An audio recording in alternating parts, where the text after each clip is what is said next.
Hello, y'all. So I'm currently reading this book called Interior Castle by Saint Teresa of Avila.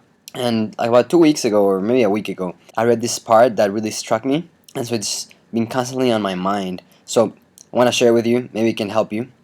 It's about prayer. So Saint Teresa is talking about prayer, and she says, "In prayer, the important thing is not to think much, but to love much.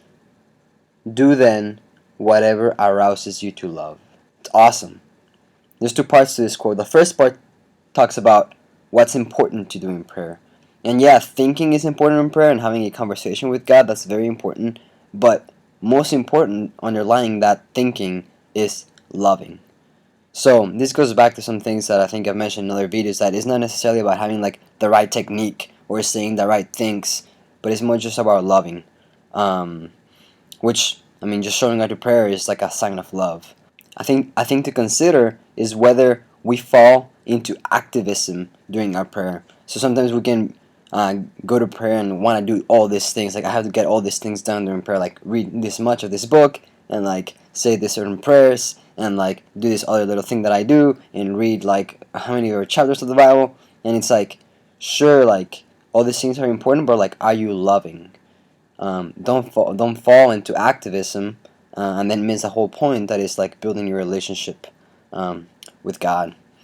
The second part of the quote I really like too, where she advises us, Saint Teresa of Avila, she advises us to do whatever arouses us to love. So that, for me, when I read that, I was like, well, what arouses me to love? I thought it was a very interesting question, and perhaps a question that you can ponder in your own life. Personally, I found that there's different things that help me, that arouse me to love God. For example, certain lyrics of certain songs or hymns.